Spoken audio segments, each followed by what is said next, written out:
Okay, are you ready? Okay. I say that now Bellewood has a Commonwealth garden, so I need you all to count with me. Let's count to 3. 2, 3. Let's start together. 1, 2, 3. Well, to me, for children to be using a garden like this, it's a perfect way to engage them in education that's fun, exciting, and they're learning. They don't always realize they're learning, but when they're planting things, they're using math skills and communication skills. They're learning science. You know, when I asked the children some of the things about the garden, they were telling me about bees and butterflies and flowers and the vegetables that are here. So, you know, it's healthy.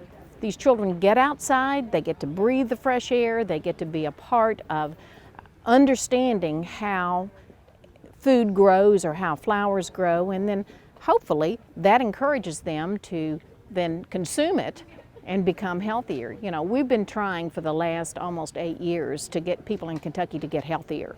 And we know that one of the most important ways to get there is the diet. So the more that these children and all of us eat fresh vegetables from our backyards or from our local farmers, the better chance we have to change the health statistics in Kentucky. For these children and for many others, gardening's therapeutic. You know, you get out and you relax and you enjoy what you're doing. So, you know, this was fun, being able to talk with them beforehand and then actually work with them here in the garden. They were so excited to show me all the different plants and what they've been able to do. They were showing me about planting. You know, we were taking cuttings off of a plant and we were doing our own plant, which is now mine, that I'll be taking back, and it will always remind me of my day here at Bellewood and these children and their excitement. And they're the ones that were teaching me. And I think that's very important as we move along, because the lessons that our children learn can then be shared with their parents or grandparents, and then, you know, it makes a difference for all of us. The people that work with them here obviously have been working, you know, they understand about growing plants inside and the importance of the sunlight too for the ones that are outside. You know, it really is exciting to see that these children are learning life lessons at young ages that will carry forward with them for the rest of their lives. You know, I would love to see this happen in more schools all across the Commonwealth, because I do think that we need to think about education in a different way. We need to think about how do we engage the children? How do we get them excited about learning?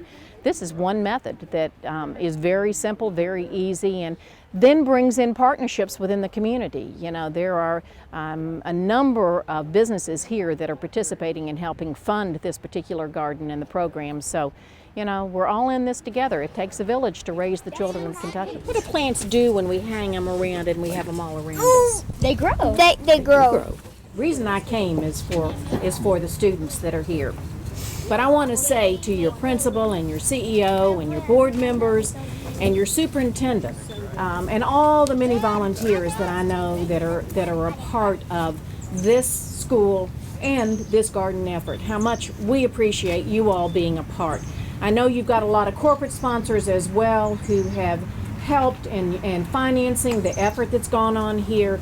And as far as I'm concerned in education, it is a partnership. It's a partnership between the leadership in your school system, and your leaders, and your community, and your business community, because we all have a responsibility to these children and to all the children all over Kentucky to make sure that they have the best, most positive experience that they can, because these are our leaders. So everything that we can do to help them along the way and to provide them an environment for learning is what we should all be about. I want to thank our Governor's Office of Ag Policy. Roger Thomas is here, and Steve Meredith, who I know has been working hand in hand with you all with this garden. This has been a fun initiative. You know, the Governor's Garden started from something that happened in 2009 when we first came in, when my husband was first elected as governor. Someone planted a seed in my mind about what was being done in Washington, D.C. The First Lady of the United States started a Victory Garden. The Victory Garden started with after World War II with the idea that we needed to grow our own food in our backyards so that we would be healthier. So the president's wife decided that we needed to do one on the grounds of the White House because she wanted children to be active, but she also wanted them to eat healthy so that they would grow and learn and be really productive grown-ups. So that seed was planted with me that we should do this in Kentucky. So that's how the Governor's Gardens got started. And we do have 6 across the Commonwealth. But we decided that we wanted to make that even bigger, that we wanted to get other groups involved so that they could grow their own food and that they could see what happens when you plant a seed. So the Commonwealth Garden Initiative now has, you are one of 15 other schools or groups that have a Commonwealth Garden. So that's pretty cool. You're one of 15. To me, this garden is more than just what's planted in it. What do you have in your garden right here? Do you all know? What do you have? Watermelon. Watermelon. Ooh, that's good. What do you have? Peppers. Peppers? What do you? Butterflies. Butter. Oh, perfect. Yes. And what do you? Tomatoes. Tomatoes? Squash. Squash. Strawberries. Strawberries? Potatoes. Potatoes. Onions. Onions. Zucchini. Zucchini. Broccoli. Broccoli. Eggplant. Eggplant. Flowers. Flowers. Perfect. Pumpkins. Pumpkins. Mums. Mums. Perfect. Black-eyed Susans. Black-eyed Susans. I love black-eyed Susans. Beehives. Beehives. Perfect. Can you think of something? Look out there and tell me if you can see something. Cucumbers. Right. Tomato plants. Tomato plants. Sunflowers. Sunflowers. You know, all of these things are part of what a garden is. Sometimes we think, well, we've got a flower garden. Or sometimes we think we've got a vegetable garden. But you have it all because the flowers bring the bees that pollinate more flowers, and then they pollinate all of the vegetables that we have. And that brings butterflies, which also work within the whole system of a garden. And so what you all get to do is you get to watch the butterflies and what they do and how they work. You see the bees as they go from plant to plant. And you have the beehives. So do you get honey out of your beehive? Yeah. And you know what they say, if we eat honey, it helps us if we have allergies. And then the food, oh my gosh, the tomatoes and the watermelons. How many of you like to eat those things? Look at that. Do you know that when you eat that kind of vegetable, it makes you strong in your body, but it also makes you strong in your brain? And also, until we started growing things like this, do you know where your food was coming from? Where was your food coming from? Plants. Yeah, but I mean like, who would have been growing this instead of you? God. Well, God does. We couldn't have a garden without God, that's for sure. So, Mother Nature. Mother Nature. But one of the things what I want you to think about is our food in our grocery stores are good. But do you know that a lot of that food has to go from California or Mexico or Washington State, and they've got to drive all the way across the country to get here to have it in your school. So by the time it gets here, it's not nearly as good as if you go pick this right now and you have it cooked in your kitchen and then you get to eat it almost within one day. So that makes it healthier for you, and it also makes it healthier. What happens when all that food is being driven all across the country? What's happening to the air we breathe? It's getting the food. Well, the air we breathe, think about all those trucks and all that stuff that goes in the air. Not very healthy, is it? We're adding to that carbon that's in the air that is not good for us to breathe or for our earth, for the future. So by doing gardens like this, we're helping our air that we breathe. We're helping save the earth for the future. We're taking care of your bodies. But we're also doing some other things. When you all are out there in the garden, do you talk to each other? Yes. So you communicate, don't you? That's something that we learn in school, is how to communicate, right? And when you're out there in the garden and you come back in, do your teachers have you write something about what you've done in your garden? That's a lesson in writing, isn't it? How about when we talk about how far from one plant to the other do we plant? What are we doing there? If we go out there and we say we need this to be so many inches from the other plant so it'll have plenty of room to grow. So what are we talking about there?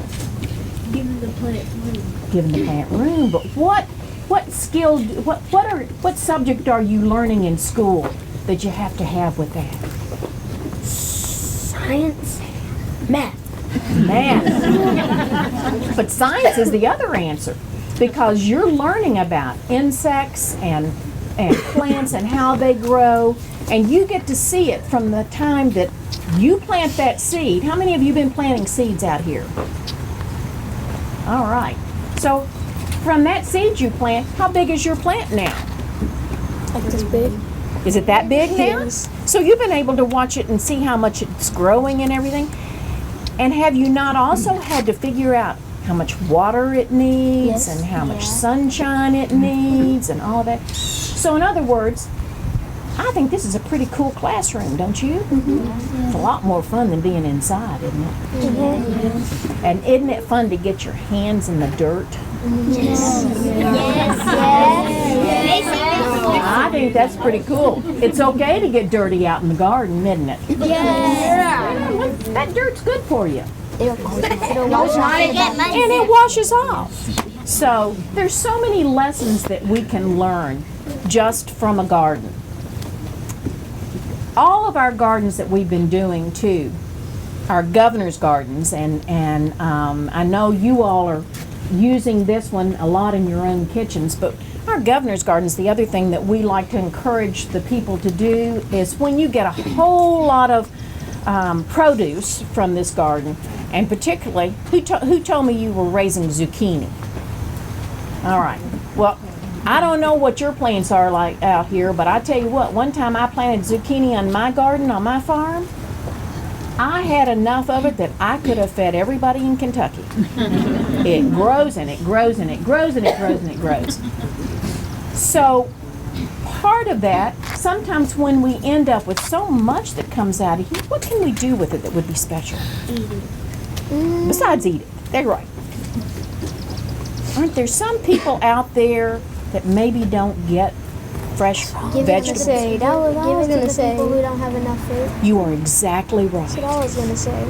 So what you learn from that is it is so good to be able to grow all this, but also really special that you can share it with people that would not be able to have fresh vegetables from a garden that is right here in their own town. That's what we try to do with all of our gardens, because that's another lesson that we learn, is that it's important for us to share. And when you have a beautiful garden like this and lots of things that comes out of it, that you can't use it all, it's really nice to be able to share it with others, isn't it? Yeah. So I'm really proud of what you all are doing. You've got an outdoor classroom. You're learning all about the science and the mathematics that goes into a garden. And you're also learning about being good to other people and sharing. So there are so many lessons that we learn from being in a garden. So I want to thank you all for being a part of making this a success. I can't wait to go into this garden. And Mr. Meredith tells me I'm actually going to get my hands dirty today too. How many of you are going to help me? But you got to get your hands in the dirt. Yes! Well, what we want to do is, because we want you to know how important you are to us, We want to give you something that can be a part of your garden so that you will know that you belong to us and we belong to you. So what I want to do is give you a sign that you are now a Commonwealth garden, and you're going to be able to put it right up here as you enter into your garden, and we're going to be able to watch what you're doing and see how much you're learning. Mr. Meredith, have they been good gardeners? Very good. Very good. You can see the work. I can't wait to get in there and see everything that you've done. You know, I would love to see this happen in more schools all across the Commonwealth, because I do think that we need to think about education in a different way. We need to think about how do we engage the children? How do we get them excited about learning? This is one method that is very simple, very easy, and then brings in partnerships within the community. You know, there are a number of businesses here that are participating in helping fund this particular garden and the program. So, you know, we're all in this together. It takes a village to raise the children of Kentucky. Get messy.